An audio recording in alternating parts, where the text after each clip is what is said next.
जय हिंद। स्वागत है आप सभी का एक बार फिर से ओजांग टाइम्स पर। तो रोज की तरह ही हम आज भी एक कुछ विशेष मुद्दों पर बात करेंगे। काफ़ी पीड़ादायक खबर भी आ रही है कि देश में आजकल हो क्या रहा है। तो यहाँ पर स्थिति कुछ ऐसी ही बनी हुई है। अभी हमने कुछ समय पहले नॉर्थ ईस्ट इंडिया से खबर सुनी कि मणिपुर में एक हिंसा हुई जो कि जातीय भेदभाव को लेकर होने वाली एक हिंसा रही। ट्राइबल्स है, आदिवासी लोग हैं, तो उनके बीच होने वाली जो कुकी मैती के बीच होने वाली जो एक हिंसा है उसने 2 महीने से ज़्यादा, अब तीसरा महीना भी होने वाला है, ये कंप्लीट हो गया है पूरा। अभी तक वो हिंसा कहीं शांत होने का नाम नहीं ले रही। लेकिन अब यहीं पर ही देश के दूसरे हिस्से से भी ये खबर लगातार बन रही है कि वहां पर हिंसा भड़क चुकी है और ये हिंसा भी धर्म के नाम पर है। तो ये एक्चुअल में देश का जो एक वर्ग है, जो एक समाज है, वो किस ओर जा रहा है। हम क्या अपने देश की जो एक विविधता है उसको समझने में कहीं ना कहीं पीछे हट चुके हैं। और इस चीज को लेकर हम ये देखते हैं कि आज इस क्षेत्र में सेक्शन 144 को लागू कर दिया गया है, इम्पोज कर दिया है। तो हम बात कर रहे हैं हरियाणा की, जहां पर ये आगजनी और हिंसा देखी गई। ये है क्या मुद्दा, कैसे ये हुआ, इसको हम पूरे मैप के थ्रू थोड़ा सा समझने की कोशिश करेंगे और एक छोटी सी समझ बनाएंगे आप लोगों के सहयोग से। वीडियो आप लोगों को अच्छी लगे तो सब्सक्राइब जरूर कीजिएगा और चैनल को लाइक जरूर दीजिए और ज़्यादा से ज़्यादा शेयर कर दीजिए और कमेंट में कुछ अच्छे शब्द बोल दीजिए ताकि हमारा मनोबल बढ़े, हम आपको और करंट अफेयर्स रिलेटेड चीज़ों को लेकर आते रहें। फिलहाल जो न्यूज़ है वो यही है जिसको आप अभी यहाँ पर आइडेंटिफाई कर सकते हैं, मेरे साथ देख सकते हैं कि किस तरह से एक आगजनी हो रही है जो कि काफ़ी पीड़ादायक चीज़ है ये, कि देश के किसी हिस्से में अगर ऐसी घटनाएं घटित होती हैं तो ये बहुत ही हानिकारक है हमारी। तो हरियाणा का जो वायलेंस है इसमें कहीं बजरंग दल, विश्व हिंदू परिषद, इनका प्रोटेस्ट अभी दिल्ली पर देखने को मिला और जो बदरपुर बॉर्डर है उसको तक लॉक कर दिया गया है, क्योंकि अभी ये हिंसा जो हरियाणा के नूह जिले में शुरू हुई थी वो गुरुग्राम तक आ गई, यानी दिल्ली एनसीआर तक आ चुकी है। और फिर उसके बाद ये हिंसा लगातार आगे बढ़ रही है, जिसको देखते हुए तुरंत डिप्लॉयड किए गए कुछ आर्मी फोर्सेस को। और उसमें से यहाँ पर हम देखते हैं कि members of Bajrang Dal and the Vishwa Hindu Parishad Wednesday held protest rally in several parts of Delhi. Delhi के अलग अलग हिस्सों में जो कम्युनल वायलेंस हो रहा है, सांप्रदायिक हिंसा हो रही है, हरियाणा के नूह में बजरंग दल और विश्व हिंदू परिषद के कई जो मेंबर्स हैं उन्होंने एक प्रोटेस्ट मार्च निकाला है इसको लेकर। और इसी चीज को देखते हुए, इस प्रोटेस्ट को देखते हुए कि ब्लॉक किया गया है नेशनल हाईवे को अभी रिसेंटली, और बदरपुर बॉर्डर को पूरी तरीके से ब्लॉक कर दिया गया है। और दिल्ली पुलिस ऑफिशियल यहाँ पर ये कह रहे हैं कि permission was not shout for any rally, किसी भी रैली और मीटिंग के लिए पब्लिक प्लेस पर कोई भी किसी भी तरह का परमिशन नहीं है। इस चीज को दिखाया गया है, यानी कि हम देख सकते हैं कि कहीं हमें 144 सेक्शन देखने को मिलता है। और इसी चीज को अगर हम थोड़ा और समझने की कोशिश करें कि एक मुद्दा था क्या, इस मानचित्र में आपको थोड़ा स्पष्ट दिख रहा होगा और समझने की भी कोशिश करेंगे कि ये मुद्दा क्या है। ये सोहना क्षेत्र है, जो आसपास के क्षेत्रों में रहते हैं, गुरुग्राम के आसपास के क्षेत्रों में रहते हैं, वो इस चीज़ को जानते हैं। और यहाँ है न्यू नूह डिस्ट्रिक्ट। तो एक रैली थी, मानी जा रही थी, जो कुछ धार्मिक रैली थी, वो इस सोहना से निकली और नूह होते हुए आगे की तरफ जा रही थी किसी क्षेत्र में।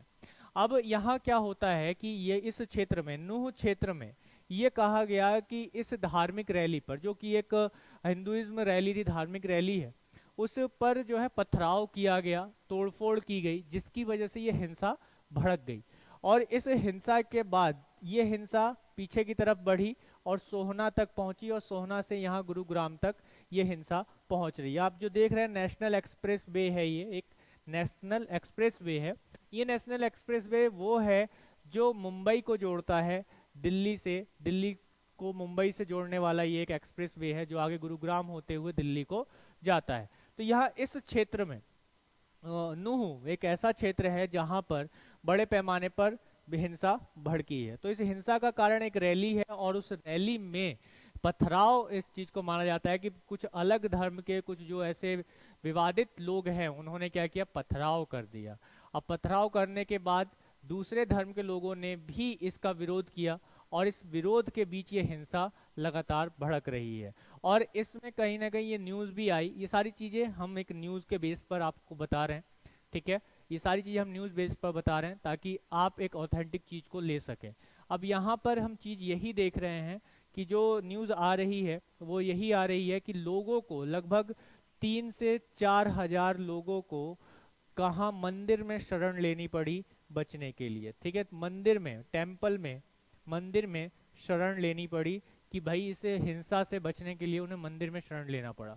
तो ये एक हिंसा हमें देखने को मिल रही है अभी हरियाणा में, जो एक आगजनी हो रही है। इसके अलावा अगर हम देखें तो पहला जो इसका ब्रोक हुआ, ये हिंसा का जो पहला ब्रोक अगर हम देखते हैं, ब्रोक आउट कब हुआ, जब ये मंडे में हमें देखने को मिलता है, जब ब्रिजमंडल जलाभिषेक यात्रा, जैसा कि मैंने अभी आपको बताया कि एक ऐसी यात्रा चल रही है। कैसी यात्रा चल रही है? एक ऐसी यात्रा जो धार्मिक यात्रा है, जिसका नाम क्या है? ब्रिजमंडल जलाभिषेक यात्रा इसका नाम है। Taken out by Bajrang Dal and विश्व हिंदू परिषद इन नूह। नूह में ये बजरंग दल और विश्व हिंदू परिषद के द्वारा वहां से गुजर रही थी यात्रा। कौन सी यात्रा? ब्रिजमंडल जलाभिषेक यात्रा। और tension had been summarised in district following the murders of Junaid and Nasir in Bhiwani. Bhiwani में, कोई भिवानी जगह हरियाणा में, वहां पर दो लड़कों का ये मर्डर हुआ। दो लड़के, इनका मर्डर हमें देखने को मिला भिवानी डिस्ट्रिक्ट में, जो कि हरियाणा का ही एक डिस्ट्रिक्ट है, नासिर और जुनैद। और इसमें कुछ मेंबर्स जो आरोप लग रहे थे कि बजरंग दल के कुछ मेंबर्स हैं। तो वहां से भिवानी का जो एक मर्डर का केस है, उसको लेकर जब ये यात्रा निकल रही थी तो उस यात्रा पे कहीं ना कहीं पथराव हमें देखने को मिला। और यहाँ पे गुरुग्राम में ट्यूसडे में डेथ ऑफ नईब इमाम, एक मस्जिद, जामा मस्जिद के इमाम हैं, उनकी हत्या की गई। और इन सब चीज़ों को देखते हुए एक जो पूरी भीड़ है उसके द्वारा लगातार यहाँ पे अलग शॉप, कई सारी शॉप्स को भी जलाया गया। तो ये कुछ एक मुद्दा रहा जिसको देखकर हम लोग देखते हैं कि एक हिंसा भड़की। कहीं ना कहीं ये कोई मुद्दा था ही नहीं, लेकिन बस आपसी द्वेष, एक मानसिक रूप से अगर हम देखें तो एक मानसिक रूप से चीजें जो प्रताड़ित हो रही हैं, या मानसिक रूप से जो जहर हमारे दिमाग में घोला जा रहा है, मानसिक जो है जहर हमारे दिमाग में घोला जा रहा है, या टॉक्सिक जो हमारे अंदर भरता जा रहा है, उसको निकालने का कोई एक सफल रास्ता नहीं मिल रहा है। हम लगातार समाचारों में भी, न्यूज़ चैनल्स में भी धर्म के नाम पर लड़ाई और डिबेट्स देखते हैं, जिसकी वजह से हमारा मेंटल हेल्थ लगातार नेगेटिव हो चुका है। हम किसी दूसरे व्यक्ति को, वो किसी धर्म या जाति से आता है, तो उसको हम देखना पसंद नहीं करते। तो ये जो कंसेप्ट है, इस कंसेप्ट ने कहीं ना कहीं हमारे देश को आज ये सोचने पर मजबूर कर दिया है कि जिस विविधता में एकता की बात हम किया करते हैं, वो कहीं ना कहीं डिस्ट्रॉय हो रही है, टूट रही है। जिस अखंड भारत की बात हम करना चाह रहे हैं, वो कहीं ना कहीं कमी उसमें आ रही है। तो यहाँ क्या एक कंसेप्ट है, उस पर आगे हम बात करते हैं कि हरियाणा गवर्नमेंट ने अभी इसी चीज को लेते हुए section 144, the code of criminal procedure, यानी कि आपने सीआरपीसी के बारे में सुना होगा, उसका ये एक पार्ट है। तो सेक्शन 144 गवर्नमेंट ऑफ हरियाणा ने लगा दिया है। सेक्शन 144 क्या गवर्नमेंट ऑफ हरियाणा ने इम्पोज किया है। और इस इम्पोज करने के बाद हम देखते हैं कि पीस कमेटी की मीटिंग्स भी बुलाई जा रही हैं ताकि टेंशन को कम किया जाए। और लगातार जो है गवर्नमेंट ऑफ हरियाणा, उन्होंने गवर्नमेंट ऑफ हरियाणा के जो सीएम हैं, जो सीएम हैं मनोहर लाल खट्टर, ML खट्टर जी, इन्होंने लोगों से अपील की है कि शांति को बनाए रखें, पीस को बनाकर रखें। और पीस को बनाए रखने के साथ साथ इन्होंने ये अपील भी की है कि जो लोग दोषी हैं उनको बख्शा नहीं जाएगा, उनको कड़ी से कड़ी सजा दी जाएगी।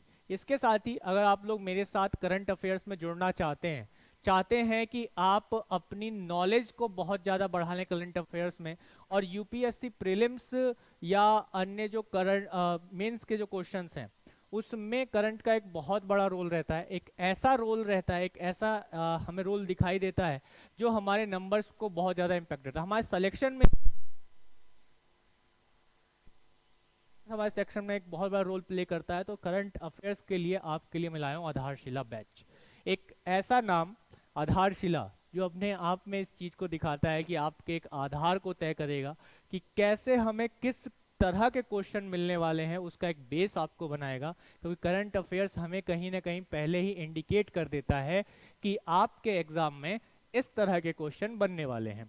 तो इसी क्रम में ये आधारशिला बैच आप सभी के लिए है जो यूपीएससी और अदर स्टेट पीसीएस एग्जाम्स दे रहे हैं।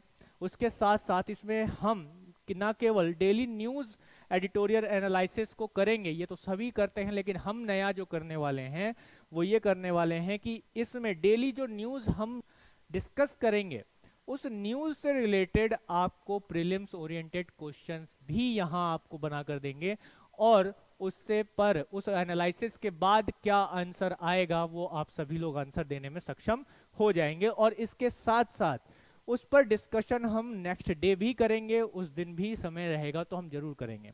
इसके अलावा द हिंदू और इसमें जो हम लेंगे प्रेस इंफॉर्मेशन ब्यूरो और अदर्स भी, जैसे डाउन टू अर्थ होता है, योजना कुरुक्षेत्र होता है, इन सब मैगजीन्स का भी एक क्रक्स हम यहाँ पर लेंगे। तो क्वेश्चन बनेगा कहाँ से? यहीं से तो बनेगा। और जब क्वेश्चन यहीं से बनेगा जहाँ से हम डिस्कस कर रहे हैं, तो इसमें कोई बड़ी बात नहीं है कि आप एक सिलेक्शन लेकर चले जाएंगे और बड़े आराम से अच्छा स्कोर करेंगे। लेकिन उसके लिए क्या है, मेरे साथ आपको जुड़ना है आधारशिला बैच में, जो कि करंट अफेयर्स का ये बैच है। और इसके साथ साथ आप इस नंबर्स पर कॉल कर सकते हैं। और जो पहले 100 बच्चों के लिए 399 का स्कोप था भाई, उसमें जो है आपका 70 सीटें फुल हो चुकी हैं, 30 सीट्स लेफ्ट बची हैं। कितनी? 30 सीट्स लेफ्ट बची हैं। तो भाई जिनको लगभग अब जब मैं बात कर रहा हूँ आप तक वीडियो पहुंचे शायद तब तक वो फुल भी हो जाए, लेकिन प्रयास जरूर कीजिए, कॉल कीजिए इन नंबर्स पर कॉल कीजिए जो आपके सामने है 8750711100। 00 की जगह आप 22 लगा सकते हैं, 33, 44, 55, इनमें से जो भी आपको ना लगे लॉक कॉल, तो इनमें से किसी भी कॉल पर नंबर पर लगाइए, चेंज कर करके लगाइए, और लगेगा ही, एक बार में लगेगा। हमारे काउंसलर्स आपका कॉल उठाएंगे, आपकी सारी जिज्ञासा को शांत कर देंगे। तो आधारशिला बैच को ज्वाइन करना ना भूलें। 7 अगस्त से ये अगस्त का बैच स्टार्ट हो जाएगा। मंथली बैच है और आपको मंथली करंट अफेयर्स के लिए किसी मैगजीन के साथ सिर फोड़ने की जरूरत नहीं है, किसी बनाए हुए दूसरे क्वेश्चंस पर सिर फोड़ने की जरूरत नहीं है। हम यहाँ पर ये सारी चीजें आपको प्रोवाइड कराने वाले हैं। तो जुड़ जाइए आधारशिला के साथ अपने आधार को मजबूत करने के लिए, ताकि आप आगे बढ़ सकें। इसके अलावा आपके लिए एक RFR मेथड से एक बैच लॉन्च किया गया है, जो जीएस प्रीलिम्स क्रैक करने का शॉर्ट फॉर्मूला है ओजांग सर का RFR मेथड। यह ऑनलाइन और इसके साथ साथ बाइलिंगुअल है। 12,000 plus questions with detailed analysis. अब यहाँ पर ये नहीं है कि जो है इकोनॉमी का कोई क्वेश्चन आ गया, आपसे करवाया, सॉल्व किया, आपने आंसर दे दिया कमेंट में और बात खत्म। नहीं, यहाँ पर ये नहीं, इसके साथ साथ उसका पूरा का पूरा एक्सप्लेनेशन भी किया जाएगा। आप ओजांग सर, IAS विद ओजांग सर हमारे YouTube चैनल पर जाइए, और आज इकोनॉमी से रिलेटेड मैंने क्वेश्चंस वहाँ सॉल्व कराए हैं। वो एक बस ट्रेलर दिया है, पिक्चर अभी पूरी बाकी है। तो ये बैच 10 अगस्त से शुरू हो जाएगा। नंबर्स आपके सामने हैं, बहुत इंपॉर्टेंट बैच है। और इस मेथड से आपका प्रीलिम्स 2024 का निकलेगा ही निकलेगा। जो कैंडिडेट बिल्कुल श्योर हैं कि हाँ हमें 2024 का अपना प्रीलिम्स क्रैक करना है, तो क्रैक करना है, वो आप इस बैच से कर सकते हैं बड़े आराम से, सरलतापूर्वक। नंबर वही सेम आपको दिए हुए हैं जो अभी करंट अफेयर्स आधारशिला बैच के लिए है। चलिए आगे बढ़ते हैं। इसके साथ ही गुरुकुल ऑफलाइन बैच, ये बहुत ही इंपॉर्टेंट सेगमेंट है हमारे ओजांग IAS एकेडमी का। क्या कि गुरुकुल ऑफलाइन क्लास, पहले की जो 2 बैचेज हैं वो फुल हो चुके हैं। बहुत विशेष अनुरोध किया, बहुत से ऐसे कैंडिडेट थे जो एडमिशन नहीं ले पाए थे, एडमिशन प्रोसेस से पीछे रह गए थे, तो उनके लिए ओजांग सर ने एक बार फिर से बैच को लॉन्च किया है 17 अगस्त से। 17 तारीख से ये बैच, तीसरा बैच हमारा लॉन्च होने वाला है। किसका? गुरुकुल का। और ये 50% ऑफ ऑफर पर चल रहा है, जो सीमित समय के लिए है। और इस पे ओजांग सर की काउंसलिंग, ओजांग सर से काउंसलिंग कराने के लिए आप इन नंबर्स पर, सेम वही नंबर्स है, आप कॉल कीजिए, तुरंत कॉल कीजिए, ताकि आपको एक सही मार्गदर्शन मिल सके। ये गुरुकुल है, गुरुकुल में गुरु एक मार्गदर्शक होता है, और उसके सानिध्य में बैठकर जो एक प्राचीन परंपरा चली आ रही है, उस परंपरा को हम आगे बढ़ा रहे हैं कि उसके सानिध्य में रहकर, उसके मार्गदर्शन में रहकर कैसे अभ्यास क्षेत्र से जब एक शिष्य कुरुक्षेत्र की तरफ जाता है तो वहां युद्ध जीत कर ही वो लौटता है। तो यहाँ यूपीएससी का जो किला जीतना है, फतेह करना है, उसके लिए गुरुकुल ऑफलाइन बैच को जरूर ज्वाइन कीजिए, फॉर श्योर ज्वाइन कीजिए। और इसी के साथ ही आप लोगों से मैं विदा लेता हूँ। वीडियो आप लोगों को कैसी लगी कमेंट करके जरूर बताइएगा। जो लोग पहली बार देख रहे हैं शेयर जरूर कीजिए और सब्सक्राइब करना ना भूलें। तब तक के लिए मिलते हैं अगले सेशन में। अपना ध्यान रखें, खुश रहें, मस्त रहें। जय हिंद।